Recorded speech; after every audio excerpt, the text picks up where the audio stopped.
Okay, good afternoon, everyone. I think we'll get started and hope that our final panellist will return in a few moments.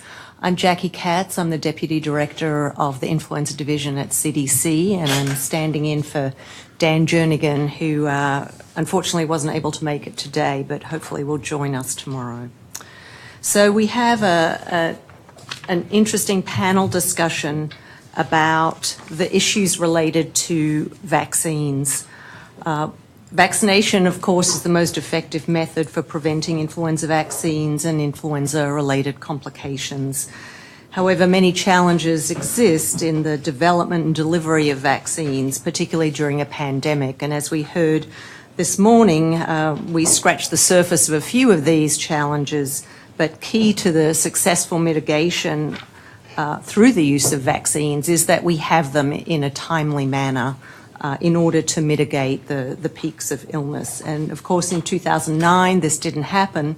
The US experience was that the first vaccines were available in October of that year, just at the peak of the major pandemic wave. So essentially too late to protect. And as we heard from Gabriel Young, a similar situation in Hong Kong where the vaccine didn't quite make it in time. So what can we do in the various steps towards vaccine production and development and distribution to really close that timing gap? So this afternoon the panel's going to discuss the various steps. They're going to provide comments on the lessons learned, hopefully from the 2009 pandemic. And through our discussions, we hope that we will identify some of the issues and some solutions and how we might move forward for future pandemics. So in 2009, challenges arose at almost every step, from the strain selection to the manufacturing, potency testing, regulatory approval, the time needed to conduct the clinical trials so we knew what dose to administer to individuals. And then when the vaccine was available, there were logistics of vaccine distribution and administration, as well as post-vaccination safety issues in some countries. As well as in addition, there were the global challenges for many countries not having access to vaccines at all. And in trying to bridge this gap in equity through vaccine donation programs, there were new challenges in a lack of infrastructure to accept and deliver and administer vaccines locally. So I'm hoping we have a very good panel that can focus on each of these steps.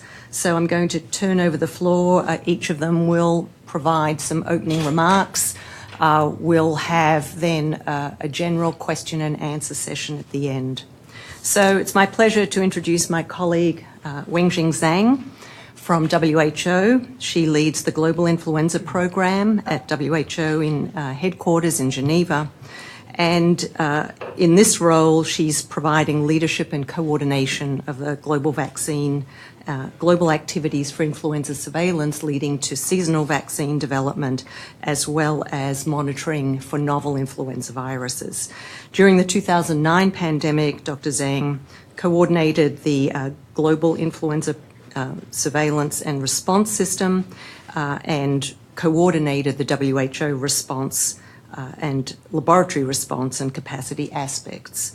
So I'll ask Wenjing to provide some opening remarks.